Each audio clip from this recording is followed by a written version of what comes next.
Hello, and welcome to Interdependent Study, our podcast where we engage in the learning and unlearning work for collective liberation. I'm Aaron. And I'm Damien. Thank you so much for joining us today. Each week, we bring something new to the table and discuss our thoughts and feelings about it through the lenses of who we are and where we can go for a more just society. We want Interdependent Study to be a space where we're always learning with one another. And Damien, you are up again this week. Got a repeat. Yeah. What are you bringing to the table today? I love it. I don't know what it is. You don't know? I don't know. This will be a fun conversation then. I have brought our June book to the table again for us to talk about today. For anyone who missed last week's episode where we talked about the first half of this book, the book that we're talking about is called Reconsidering Reparations: Why Climate Justice and Constructive Politics Are Needed in the Wake of Slavery and Colonialism. Mm-hmm. It was written by the incredible Dr. Olúfẹ Táíwò. And just to give the overview of this book again, Dr. Táíwò shares some really incredible insight and analysis around the history and impact of colonialism, capitalism, transatlantic slavery, and the climate crisis in creating what he calls throughout this book the global racial empire. Mm-hmm. And he analyzes how the global racial empire has influenced every aspect of really our planet. And one of the central takeaways of this book is the idea that we have got to address the climate crisis before it's too late. Yeah. And so, as I mentioned last week, there are 6 chapters in this book, as well as an intro and a prologue. And we got through chapter 3 last week. So today, we're going to talk about the second half of this really incredible book. Chapter 4 is titled What's Missing? And in it, Dr. Táíwò compares the constructive approach to reparations, which we talked a little bit about last week, to some of the other approaches out there. And he weighs the pros and cons of all of them. Chapter 5 is called What's Next? Why Reparations Require Climate Justice. And it's where Dr. Táíwò argues that the constructive approach to reparations needs to focus on climate justice and fight like hell for it. And he makes a really strong case for that in that chapter, I think. And then finally, chapter 6 is the conclusion of the book, and it's called The Arc of the Moral Universe. And Dr. Táíwò focuses on the moral reasoning and perspective on this fight for reparations and climate justice, and really kind of brings it all home, I think, beautifully in that chapter. So, spoiler alert, I think the second half of this book is just as great as the first. This book is just outstanding, and I've learned so much from it, and I've been looking forward to finishing our conversation. Yeah. So, where do you want to start? Yeah, the second half of this book is great. Yes. I think he really builds up the argument about a constructive approach to reparations throughout the book, and then concludes really strongly on how much we can envision a version of reparation that remakes the world and the systems we're all navigating. Yes. And remaking it in ways that, in my view anyway, benefit everyone. Yes, absolutely. It's for everybody, especially considering the ways that the economic systems and the connection between colonialism and the transatlantic slave trade really built up to a lot of things going on with our climate crisis today. Yes. Like there are direct lines between those. Absolutely. Those different systems. And so, I think one of the things that I really appreciated that connects to this idea is that we'll all benefit, but we're probably all connected to some kind of liability to the systems in some way. Yeah. And so he's talking in chapter 4 about how some arguments for reparations miss the point, which you mentioned before in the introduction. And he says, quote, "We insist that reparations must separate the guilty from the innocent and adopt a view of history on which this distinction in moral responsibility will map cleanly onto racial categories. But the truth is that we are all morally in the red, as Dr. Martin Luther King put it. For better or worse, we owe to history the possibilities for our choices and the resources we have to follow through on them." Yes. And so he's talking about how, at some point, he's talking about in this chapter how he is personally both connected to and liable to reparations, but also considered innocent in the old model of sort of guilt and innocence, in considering how to designate who's gonna receive reparations. Yep. And he's really pointing out that we're all guilty of something. Absolutely. Most likely, the majority of us have both responsibility and some victimhood in the systems. And so he uses this point about himself to really illustrate how we all are connected to these systems and will benefit from some form of reparations. Yeah, I appreciated his use of himself as sort of, it made it really clear for me. And so that's one point in response to what you talked about. The other is I love that quote there about, we owe to history the possibilities of this new world. And I also think connecting it to what you talked about earlier, we also owe it to our future. And that's the beautiful work that he walks us through in the rest of this book, and I think he really brings that home at the end in the final chapter. So, chapter 4 was really fascinating to me for a lot of reasons. One of the things that stood out to me was the history he shared about Georgetown University, which is down the street a bit from us, and it's where he works. And I really appreciated his analysis about that history. We both work in higher ed, so I always love learning about this kind of stuff. And what he shared specifically about Georgetown's early years, like very first years, was new to me, but it really wasn't a shock by any means. So Dr. Táíwò shared this, quote, historian Robert Curran, professor emeritus of history at Georgetown, has shown that even tuition payments in this period exemplified the wider financial dependence of Georgetown on slavery. Owing to a semi-formal barter economy, some students' parents paid their children's tuition by renting to Georgetown the labor of the enslaved Africans who were regarded as their legal property. In every conceivable sense, Georgetown was financially dependent on the wealth derived from the enslaved and owes its existence to this exploitation. Even the expansion in tuition-paying students failed to keep pace with the university's expansion in cost, led by new buildings and increases in the number of faculty. And then a little bit later on, he says, quote, Georgetown, like the rest of the world, was built by and atop colonial institutions and broader political structures of unfreedom and injustice. These facts are expressed in a particularly stark and dramatic form in the history of this institution, but they are unexceptional. What is exceptional about these institutions is not that they drew their financial lifeblood from the global racial empire, but the fact that the story has actually been told rather than obscured. Mm-hmm. And, one thing I want to note here that he references is that I do appreciate the work that Georgetown and other institutions of higher learning have done to acknowledge their sordid histories, right? Mm-hmm. And work through that and to make that right in a lot of ways as best that they can. But setting that aside, one of the most significant things that I took from this idea that the global racial empire has literally influenced and had its hand in so many aspects of our history and our lives, and how privilege and access and advantages and disadvantages, like he talks about in the earlier chapters and we talked about last week, have been byproducts of that global racial empire. Right? And in this context here, we're talking about higher ed, but it goes way beyond that too, right? Yeah. I mean, all of the institutions that we're surrounded by were built in some form or fashion. Yes. In connection to enslavement. And the economy of this country exists because of enslavement. Yes. And he talks about that in a lot of ways too, about how the North was the quote unquote industrialized area and was more reliant on poor and working class people to prop it up. But there were also enslaved people there too for a little while, and they sort of led the way in abolition of enslavement, but still benefited from it. And there are ways that you think about the connection of the economy of the North to the connection of the economy of the South, which is grounded, especially after abolition in the North, in enslavement, because the mills are turning cotton that came from the South. Right. It's not. You're not innocent because you're not the ones forcing people to pick cotton. Right.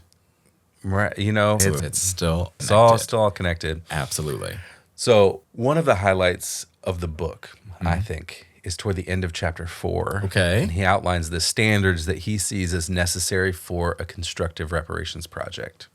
So they are: 1, reparations for global racial empire should make tangible differences in the material conditions of people's lives. 2, reparations for global racial empire should address the core moral wrongs of transatlantic slavery and colonialism to the extent possible.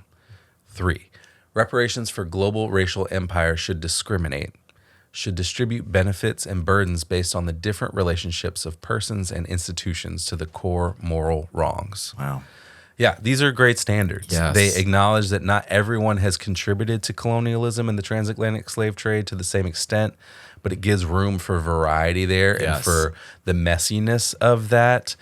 I love the part at the end of recognizing what's your connection to the core moral wrongs. Mm-hmm. There are differences in people's lives because colonialism and the slave trade did so much to rearrange how the world is organized. Yes. And this is about making differences in those lives based on the way that the systems were developed. Yes. And one of the underlying assumptions here is the connection between colonialism and the slave trade and how capitalism really grew as an economic system out of these other systems. Yes. They were used as mutually reinforcing systems to prop one another up. Mm-hmm. And that ultimately has also led to the climate crisis, which he makes all these connections in the book really, really beautifully, and I think makes that strong, strong case for why reparations should be this constructive project. Absolutely. Yeah, this was without a doubt a highlight of the book and really sort of a huge takeaway, these outlines. And I'm with you. I love the connections to the global racial empire. I love the connections to,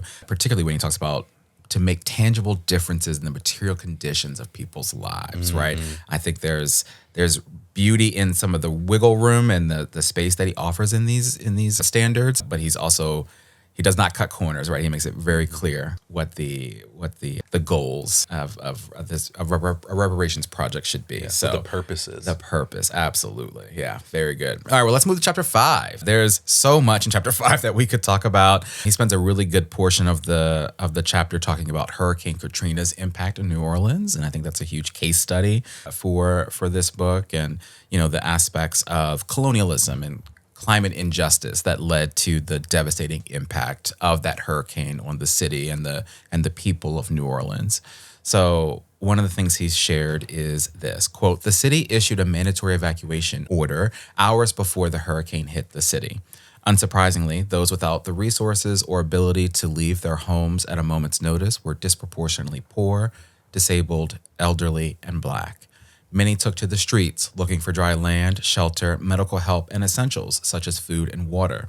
But the media circulated images labeling them as looters, and they were more likely to do so when they were Black.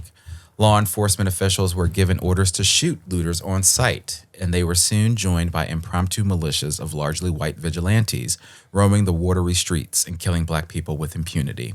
Sheriff Marlon Guzman was unusually explicit about adding incarcerated people to the list of those disposable in a crisis. He assured the public that the incarcerated would, quote, stay where they belong, even as the crisis deepened. People incarcerated in the parish prison, disproportionately Black and including children as young as 13, were warehoused in a large gymnasium without food and were left there for days in toxic water that rose as high as their chests. Oh, and then a little later on, he says, quote, "At the time, it was among the most destructive natural disasters to ever hit the United States, destroying more than 200,000 homes and causing property damage in excess of $100 billion. In response, the United States launched the largest housing recovery program in its history, Road Home. But the money was distributed to applicants based on their home's appraisal value. And just as under the Home Ownership Loan Corporation decades before, white-owned property was valued more highly. As a result, white residents were likelier to get higher government payouts for their lost property, fueling a racially uneven recovery for the city." I think we all know at this point the devastating impact of Katrina, and in particular the devastatingly disproportionate impact of Katrina on Black and brown people in New Orleans. And the point that Dr. Táíwò ultimately makes in this chapter is certainly the connection between the need for reparations and its connections to climate justice. But I think he also does a really good job in this chapter to share that the story of New Orleans after Hurricane Katrina, and I should mention the other hurricanes that came before it, is the story of everywhere and every place. The impact of transatlantic slavery and colonialism are truly compounded by the climate crisis and the consequences of human-made climate and ecological crises in so many places across the globe, just like New Orleans. Yeah, and there's so much of chapter 5 really drives home the point that, quote, "in short, climate change threatens to turn existing forms of injustice into overdrive at every scale of human life. Yes. And so much of the story of New Orleans and how we got to Katrina and post-Katrina and that recovery, it's connected to the Home Ownership Loan Corporation and the FHA and redlining. Yes. It's connected to choices that the U.S. Corps of Engineers made about what kind of hurricane they would build a levee for, right? Which then created more land for people to build homes on, which put them at more danger because they only built it to Category 3. Yeah. Even though they were building it in response to a Category 4 storm.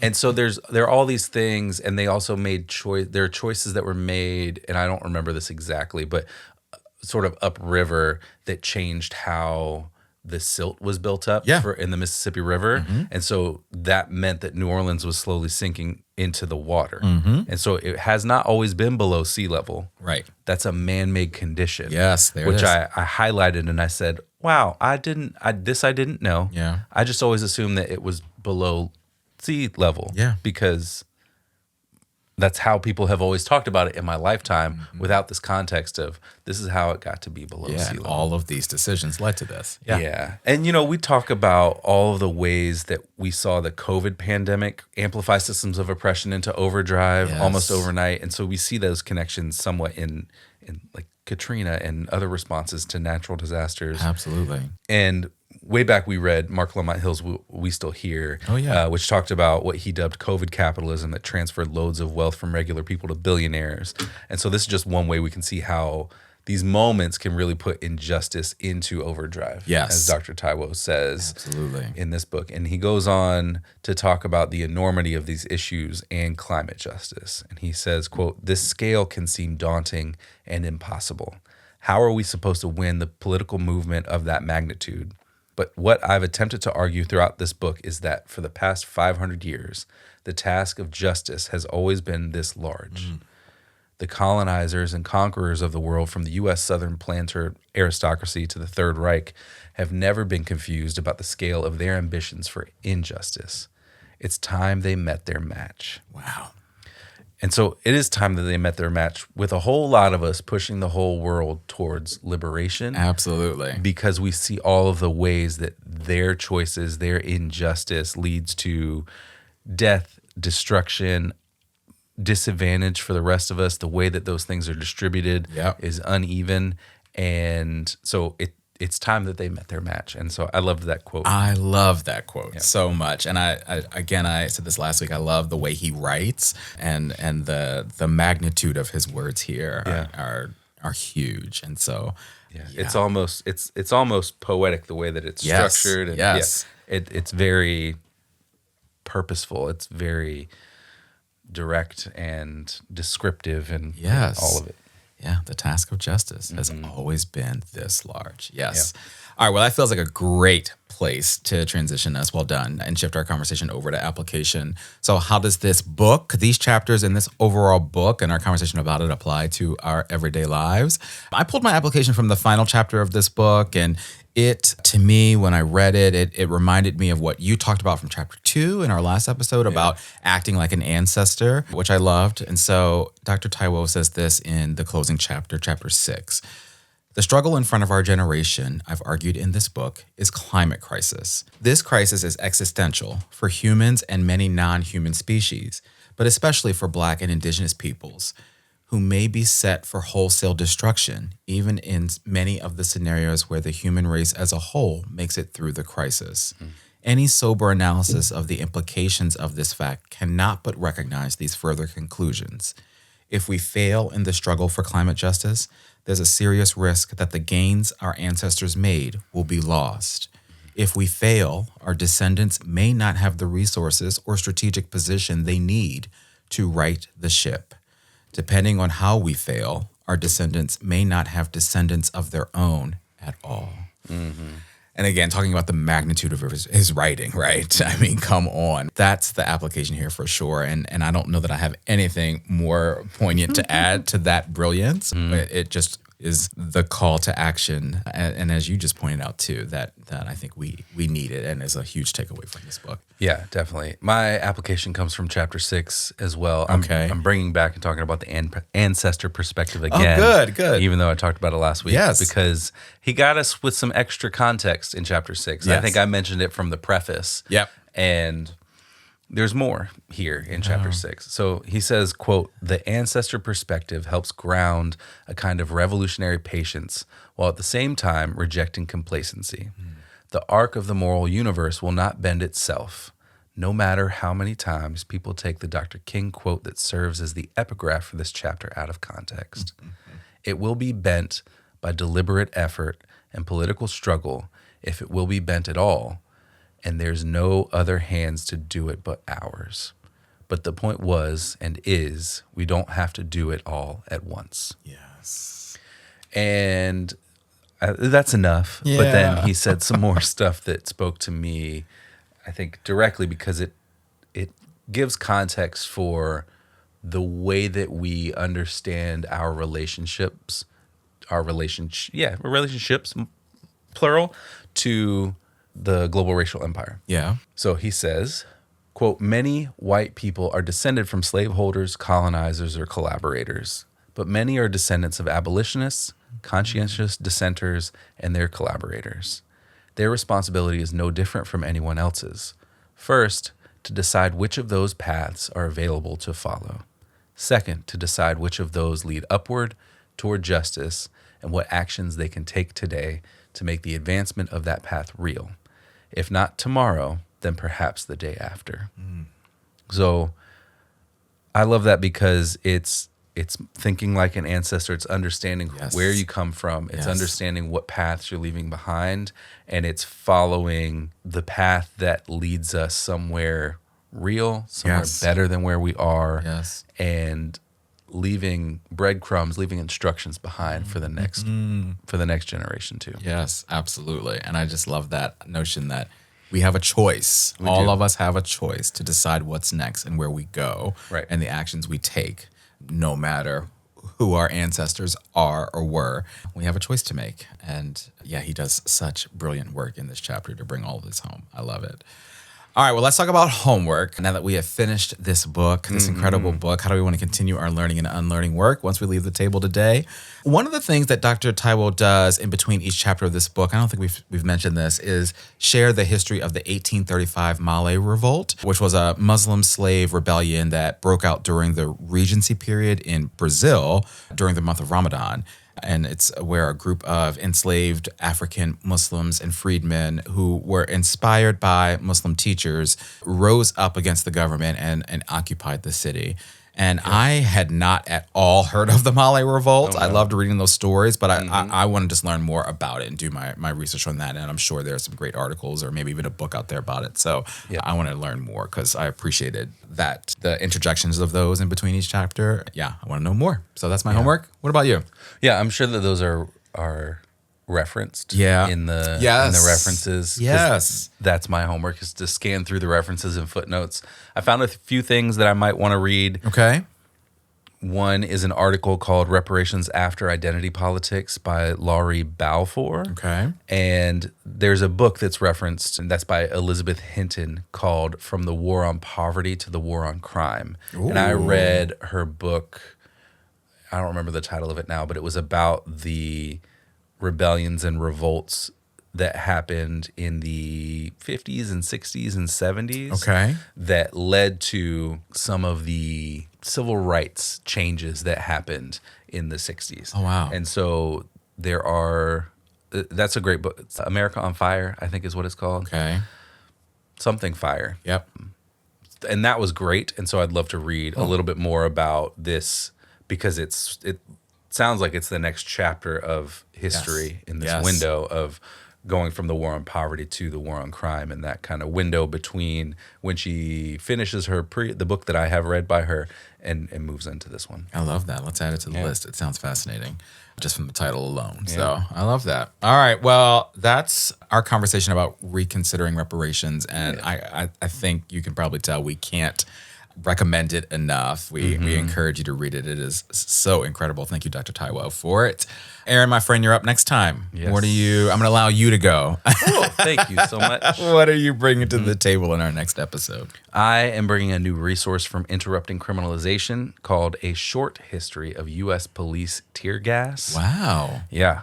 It's by Miriam Kaba, and it dives into the history of police forces using tear gas against protesters, which should be illuminating, I think, because tear gas is a war crime. So you can't use it on a battlefield, but it's legal for police to use it against citizens here at home. Jeez. Yep. So I'm looking forward to learning more about it thanks to Miriam Kaba and Interrupting Criminalization and talking about it right here next week. I had not seen this resource, so yeah, I'm excited. It's very recent, I think. Okay. June 16th is when they posted it. So wow. Very good. All right. Looking forward to it. Yes. All right, with that, folks, we want to thank you for joining us today. You know what we want you to do here, but in case you forgot, please follow, leave a rating and review, share our podcast with the people in your life, follow us on social media, including Instagram, TikTok, and Blue Sky.